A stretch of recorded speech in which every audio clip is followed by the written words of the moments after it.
I feel like for so long that I've been coming to God and saying, God, would you bless or get involved with my idea? Yep. And for the first time, I feel like... Because we're living in an era right now, people, that's all about selfish ambition. It's all about what's your dream? You know, what are you trying to achieve in life? Not only is it selfish ambition, but it's also instant gratification. And it'll say selfish ambition. It'll be like, no, all ambition is evil. And it's like, no, not all of it. Just the ambition where... When I do that, when I seek first his presence and put his presence first, everything really flows out of that. But when you start to feel like there's friction and there's no grace involved is when you start to put... Ruslan. Because we're living in an era right now, people, that's all about selfish ambition. It's all about what's your dream? You know, what are you trying to achieve in life? Not only is it selfish ambition, but it's also instant gratification. So we want everything to happen for us and happen fast. When really we have to find a God ambition, a God-driven ambition. When God begins to stir in your heart a holy discontentment for where you're at, you don't like the people around you, or you don't like your boss anymore, any of that stuff, but you know that he's calling you to something more. And there's other people in your life, other men and women of God that can co-sign that calling and that drive. Meaning you're not just coming up with it on your own. Does that make sense, people? Yeah. And so I think the main question to ask yourself is, am I trying to build his kingdom or am I trying to build my castle? Oh, that was good. Come on, I could preach. Yeah. That was. If this thing could drop, I'd drop it right now. But, and so I just want us to, we're not here to try to achieve our own dreams. We're trying to do the King's dream. Come on. Right? And really getting that. I don't know if there's anything else you guys want to add to the whole idea of selfish ambition versus a God-driven ambition. Yeah, no, that's man. He took the vision of this event and took it to a whole other level. My gosh. Yeah, I think the scriptures warn us against selfish ambition. Right. And sometimes what Christians do is they'll take something and then they'll like get hyperbolic with it. Yeah. And they'll say selfish ambition. And they'll be like, no, all ambition is evil. And it's like, no, not all of it. Just the ambition where it's about you. And I think when we know that the things we're attempting to do isn't just about building ourselves up, but they're genuinely coming from a place of wanting to build the kingdom with our time, talent, and treasure, with confirmation and church covering, with community, solving problems that we first solved for ourselves. I think that's the overflow of that. That's great. Yeah, that's great. Ryan, we haven't had a chance yet to hear from you as far as like a little bit of your background and history. Can you fill us in real quick? Yeah, man. So grew up PK, pastor's kid.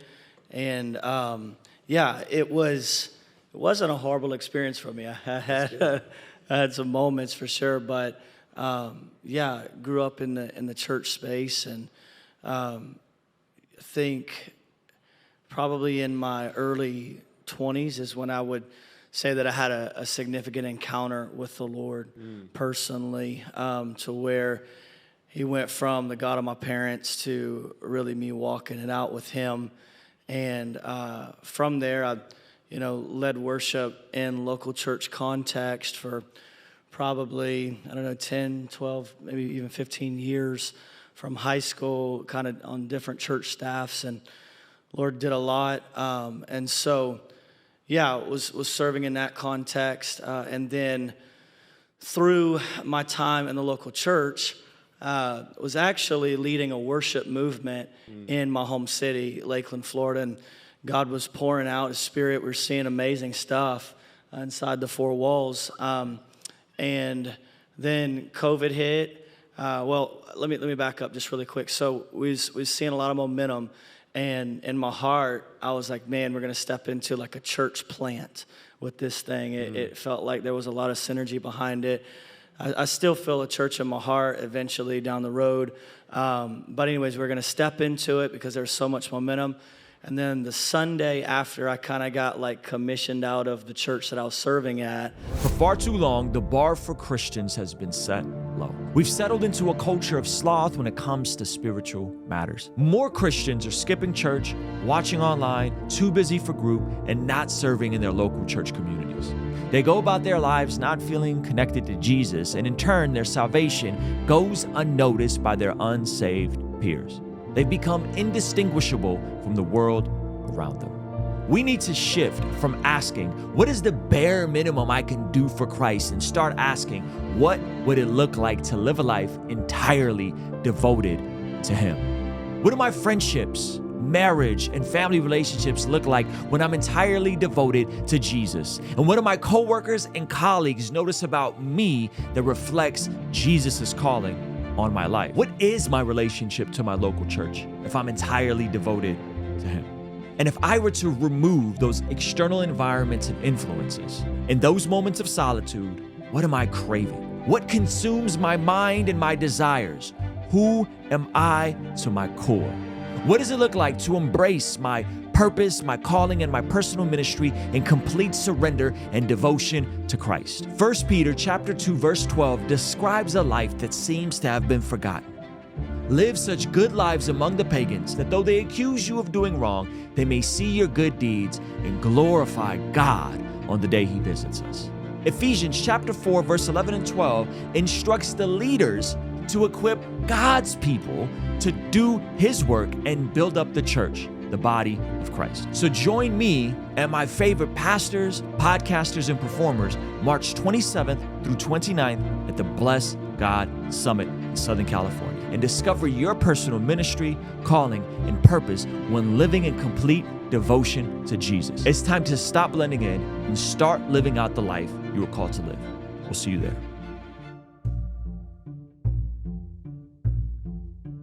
COVID hit, and it kind of was like the wind out of the sails, so to speak. And so I kind of just pivoted and started leaning into this worship collective that I was already leading as far as music was concerned. And I was like, we've been doing these nights in our city. God's been showing up, but nobody's coming out anywhere right now. So let's go to recording, like records, like let's just go for it. And so did that for a while, and had probably 30 songs in. And the Lord just gave me the idea to go into uncommon places. And I was like, wait, Lord, are you serious right now? I've got thousands of dollars into this thing. I'm talking probably well over $100,000 into all the stuff, right? For doing these nights were super expensive, recording super expensive, and we were just funding it all. And I was like, man, we haven't even put any of this music out yet. The Lord was like, yeah, just trust me, just do this thing. And so stepped into what I'd like to classify as these uncommon places, these places that I'm not saying the church is not going, but it's not the majority of the church. And I was like, man, what would happen if we just started singing about the goodness of God in a space that most people don't identify with Jesus in? And what we found was that when we start singing about His goodness, He comes. And people start being extremely aware in the most random places, in a subway, that something's different. And they're trying to figure out what that different is. And God is letting us step into that. Yeah. And so that's a little journey from kind of, where I started to kind of what God's doing right now. Have you guys, because you all have major platforms, have you guys ever dealt with along the way feelings of inadequacy or a doubt as you've built up this, as you've leaned into what really is a God-driven ambition? Yeah, I think it's a really easy thing to fall into, this trap of performance, because you get into these platforms, you have analytics, you got all these numbers, you got performance, especially for what I do, it's my brand, my business is my personal brand. And so it gets to a point where sometimes if you're not careful, if you're not rooted in your foundation of who you are in Christ, your personal brand becomes your identity. And so for me, a big thing that I've had to really like develop is separating like who I am in Jesus versus who I am like in terms of the performance that I'm getting. And so when I show up online, I show up from not trying to validate my self-worth, but like my self-worth is validated through the cross, and that's how I'm showing up. That's great. Because if I don't do that, I get really burnt out. And then I start producing things for the likeness of other people, which is just a vicious cycle, and you get burnt out that way. So I produce content based off of what I feel like God is putting on my heart, and whatever comes out of that, I'm cool with, and I'm going to be able to be satisfied with. That's great. That's good. I would just piggyback on what you said. Like, I think it goes back to anchoring ourselves in our capital P purpose.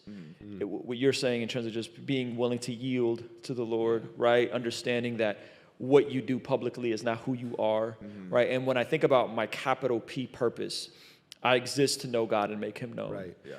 The assignment of that might change. You were a surgeon, right? You were leading worship in a totally different context than what you're doing now. Jeff, I know you've worked construction before, right? Those things never changes our purpose, right? It changes our assignment. And I remember working with adults with developmental disabilities about 12 years ago. And that was probably the coolest job I ever had. It was such a fulfilling job to just serve people and be about people that society has kind of forgot about, moved on from. And serving people in a different way didn't change that my purpose was to know God and make him known.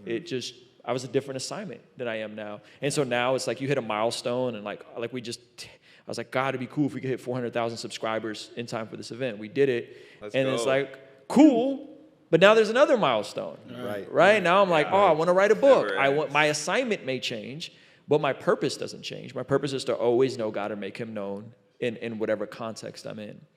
So each of you guys has really, it's been a journey, for you. You've done different things, like you just said, at different seasons of your life. Can you share when you believe that selfish ambition became godly ambition along your journey? And not only that, but I think it could help a lot of people in this room of just your personal journey from one thing to the next. Yeah. Does that make sense? Is that good? Yeah. Let me spark this up, because to me, it was the moment I was doing music and I was meeting people, and I genuinely had solved something for myself. And I wanted to see God do that in other people's lives.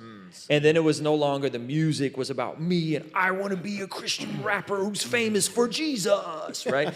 Because that was the thing, Jesus. Right? And the thing before that was like, I want to be an NBA player for Jesus. And no one told me about genetics, and that my Armenian people are much better built for chess than table tennis. But it was the moment that the desire genuinely changed to I actually want to help people and serve people with whatever's in my hand. Whether that's music, whether that's writing a book, whether that's podcasting, whether that's a YouTube channel. The moment that changed, and oddly enough, the moment is like the lid came off. And all of a sudden things started happening. All of a sudden financial provision came, influence came, relationships changed. But up until that point, it was almost like God wouldn't let me be successful when it was about building my own castle. Oh, wow. Yeah. That's so good. I think about like the story with Abraham and Isaac, and like when God told Abraham that he would be a father of many nations, it didn't happen right away. No. But then Abraham went and had his own kid in his own strength, right? Ishmael. So I think a lot of the times we create our own Ishmaels in our life, where it's like, I'm doing this in my own strength. Yes, I'm doing this for God, but sometimes it's not on God's timing, and he has to work out a lot of things within you. And like, I even look at, Ruslan's story and just how he's come up to this point in his life, and I just see how the Lord has worked in your heart. And even for me, the time in which God brings you to where you want to be, because I think we're so focused on comparing our journey to someone else's. And so in that comparison, we create our own Ishmaels, and we step out and we try to do things in our own strength. And God's like, hold up, you're not ready for this yet. You're not ready for this assignment. you know. And so I think a big part of that is in doing things on God's strength and not your own is having the patience to be like, Lord, you're calling me to this place. I don't know how it's going to happen, but I'm just going to be obedient for where I'm at right now. Yeah, man, that's so good. I want to jump in just for a second. So exactly what he was talking about, I'll tell you a real-time story that happened in my own life. It was this crossroad to where we had recorded close to 30 songs with this worship collective and put a lot of time into it, a lot of energy, a lot of money into this thing. And so I was going around because at the time, like my social media following at that time was, you know, like 7,000 people, pretty small, like reach as far as us getting in front of people. And basically was going around and knocking on label doors, trying to find guys that were connected to the industry that would say, hey, can you help me take this music and get it in front of big audiences, or can you help take this music and take it to a label or whatever? And then the Lord dropped this idea of me going into these uncommon places and lifting up worship. And I'm like, man, that feels like a demotion.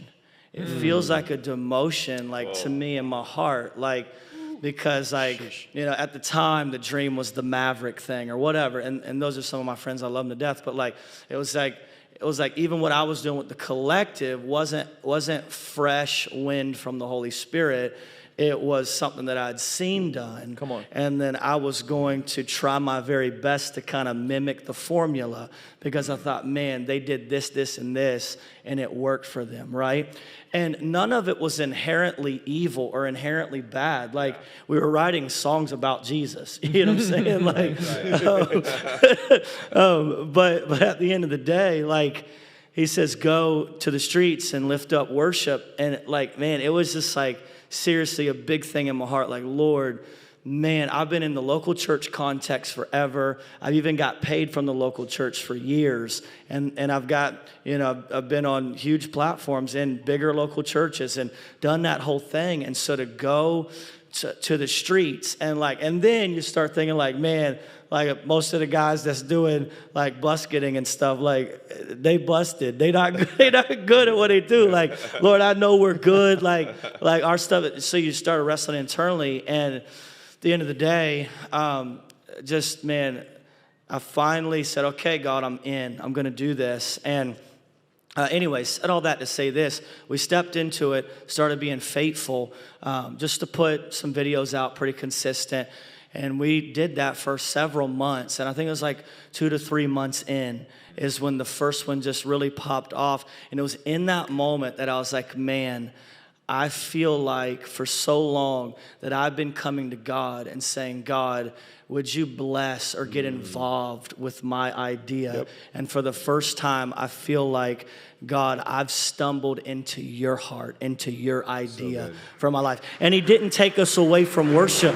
He didn't take us, he wasn't like, bro, I'm putting you all the way over here in like construction work or whatever. And sometimes he might do that. But I'm just saying, for me, it was just, no.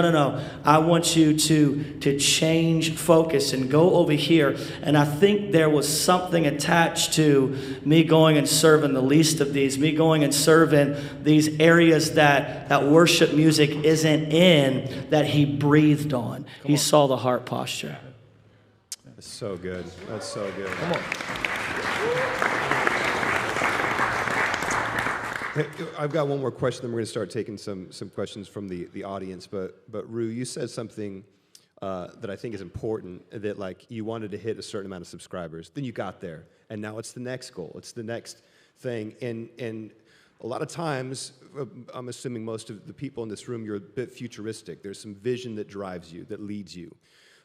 What do you do when, because at one time, like 400 subs, you're like, can't wait. But now you're there, and now it's like the what's next. So you're having vision for what's next.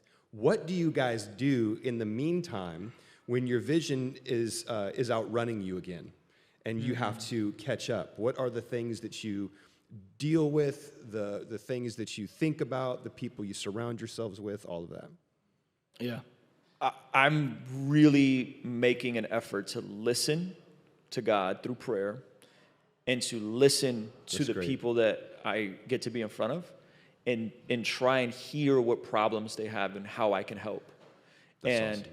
So what am I doing? Like, we're doing this, right? Yeah. Like this isn't something we're doing for the bag. This isn't financially lucrative, right? This isn't something we're doing because it's gonna be a good look on social media. Like, we're doing this because I genuinely feel like people need in-person gatherings, right? That's great. So in the meantime, in between time, we're doing things like the prayer journal, right? Which is like, I figured it out, and I'm like, wow, there's actually a problem people have with prayer. Let me figure out how to solve that. So I think genuinely trying to yield and say, what are people dealing with, and do I have something of value to offer?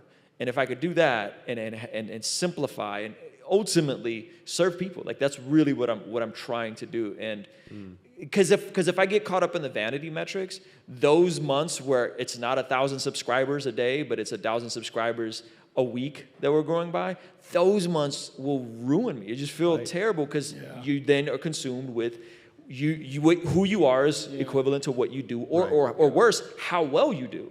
Right. Yes. Right? And with the ebbs and flows in any business ministry, that's just not how it works. There's going to be ups, there's going to be downs. And so remaining even keel is just something that I think I have to do. And it goes back to people. How can I serve people? How can I listen to people? That's great. Yeah. That's great. Anything else to add? Yeah, I get before the Lord, just as he was talking about, and I mean, really, like, not just say that in word, but do that in deed, and carve out as much space as I feel like my heart needs for that. So sometimes it's a couple hours, sometimes it's months, year, whatever. But then also another thing that I feel like the Lord has shown me that I've started doing is I am going and connecting with emerging voices, particularly Gen Z, because I think there is so much innovation on this generation. That's good. And I'm going and saying, hey, let's go get coffee. And I'm not even saying, hey, what's everybody doing right now?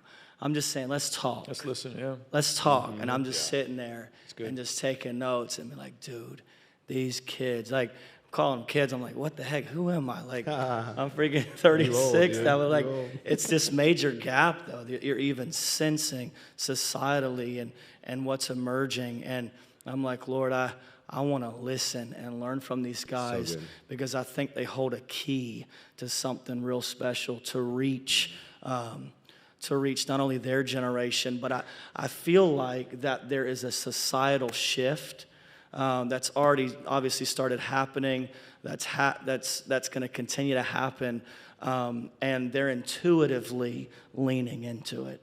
And so I love to go find those guys and hang out with them. That's awesome. That's good. You. Questions? We got some questions back there. How do you practically align your dreams with God's dreams for your life without allowing our own goals to overstep God's dream for our life or ambition? I think prayer, first and foremost. I think prayer, and then I think taking a self-inventory, which is, for me, hard because I was the only kid, only child. And so I'm naturally not the most self-aware. I'll just be kind of chasing butterflies. Like, I'm splat in the middle of God's will. Like, ugh, right?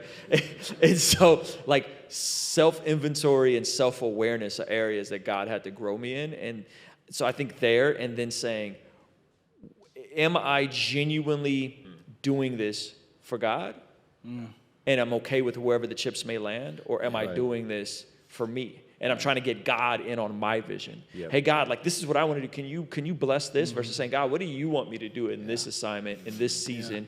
And am I equipped? And if I'm not equipped, how can I get equipped? What skills am I missing? What community do I need? What mentors do I need? What coaches do I need? Yeah. And so I would say foundationally prayer, and then asking what God's heart is, and then seeing where the gap is, and then developing and trying to fill in the gap for those skills. That's an excellent answer. Yeah. Excellent answer. I would add, like, is Jesus Lord, And for me, I want him to be Lord not only of my relationships, not only of my ability to be a dad, but also in my career. And so keeping the main thing, and allowing Jesus to be Lord in every single aspect of my life.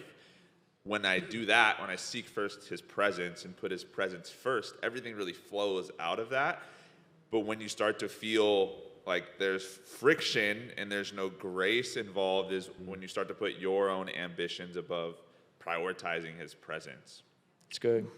Name a time the enemy came in and tried to influence God's plan for your life by messing with your mindset. How did you overcome it? That's a good one. That's a good one. Gosh, they didn't want us to get vulnerable. Yeah. Vulnerable.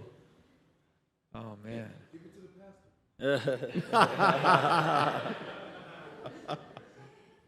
Oh, that's. I'm trying to think of a genuine time, because I feel like something happened recently where that has happened. Yeah.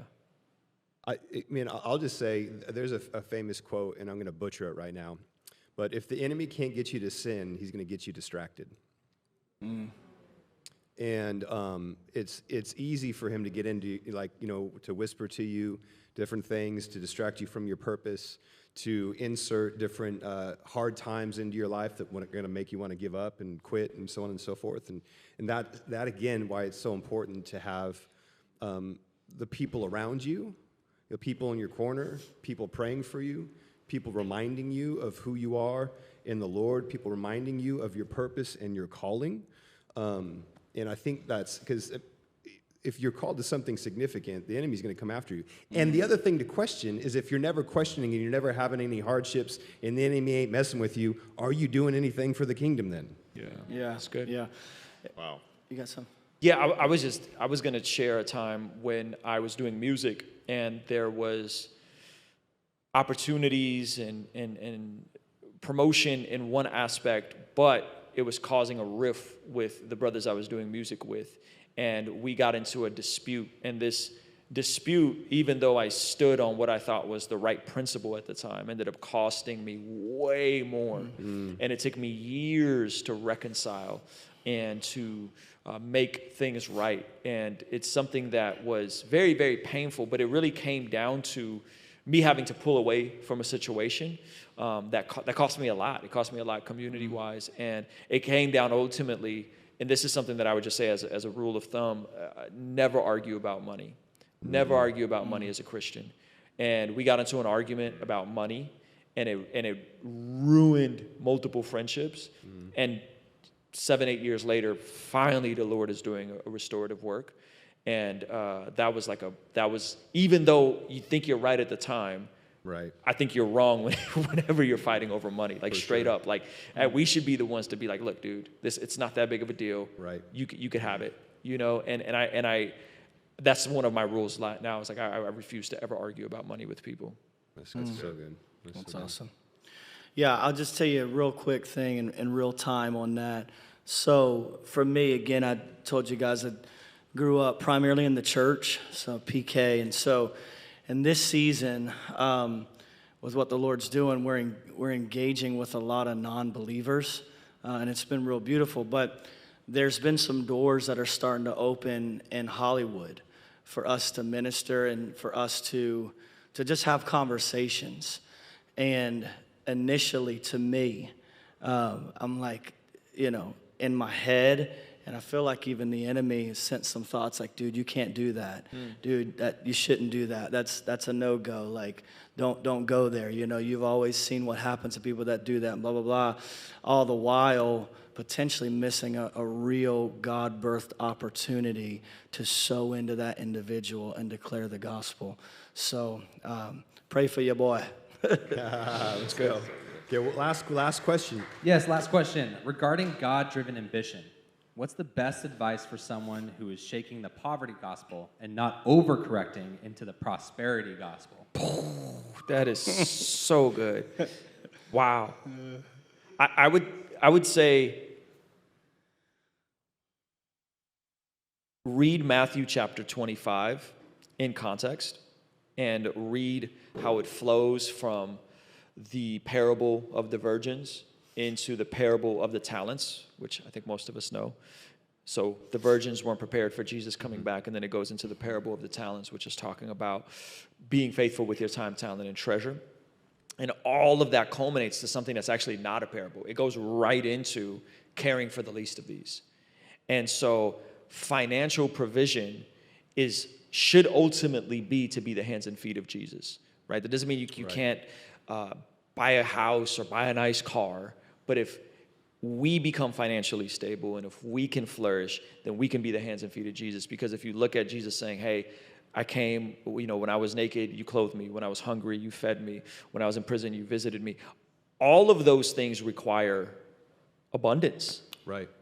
And that's something that I struggled with I literally came from communism. Like, we were programmed to not like wealth and hate rich people and all the shenanigans that, like, my mom still thinks this way, right? And so to deprogram myself and to say, no, I'm not going to love money and use people.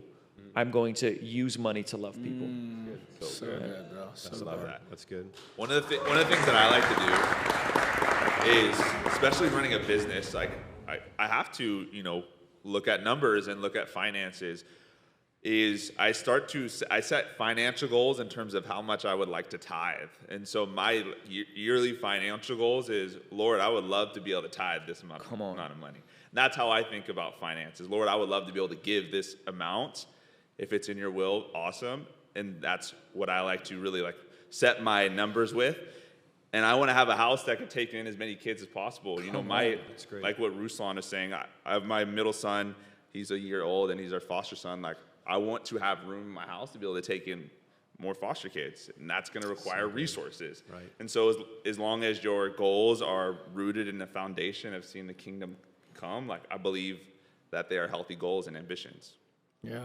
Amen. I'm excited to bring to you guys our first ever Bless God Summit happening March 27th, 28th, 29th in Southern California. The Beat's very own Alan Parr and Jen Parr, my guy John McCrae from the What Do You Mean YouTube channel, Preston Perry, Dr. Sean McDowell, Live Actions, Lila Rose, Trizzle Fitness, my pastor Jeff and his wife Erin Moores, as well as live performances from America's Got Talent winner Dustin Savella, Ryan Horton leading worship, special concert from John Keith and Miles Minnick. And listen, the goal of this conference is so that we can be the solution to all this craziness as we're coming out of a very tumultuous 2024. Now, this is our first conference that we're doing, but this is not our first live event. About a year ago, we did a 3-hour event where we brought in some of the same speakers, and here's some of the feedback from the people that attended that event. One of the things that stood out to me was how you need to be secure in the Word of God and how reliable it is. Making sure that God is in my personal ambition. The reason this is important is because the church has to gather. If you're somebody who is on the edge or on the fence of wondering if you should jump in or not, jump in. The health of my body is connected to my spiritual health, and that I need to take care of it. Be prepared to bring your notebook and be prepared to be reminded that you are made for more. I'm excited to announce that we really want to get as many of you there as we can. So we developed a couple of things. One, we now have a full scholarship opportunity. For those of you guys that are like, Ruslan, I want to be there, man, but the way my bank account is set up right now, I just can't cut it, bro. Okay, great. We have a scholarship available where you can fill out a scholarship, and we have opportunities for those of y'all that got it and got the funds and you want to sponsor someone. We have opportunities to sponsor someone, and right inside of the ticket sales section, and an opportunity to buy a pay it forward ticket, as well as group discounts. If you want to bring a bunch of your friends, or if you're a pastor and you want to bring your whole staff, those are available as well. And there's now even payment plans. So you could put a little bit down now, and I think they'll take it out every month or so. But there is some bad news. If you're watching this right now, that means you already missed the very first price jump. The prices were super cheap, and when we initially launched this, now they went up. They're going to go up again in a few weeks. So go to blessgodsummit.com now to get your tickets, to apply for a scholarship, to sponsor someone going that needs to be there. And I can't wait to see you guys, hang out with you guys in person, March 27th, 28th, 29th, here in beautiful North County, San Diego, Carlsbad, California.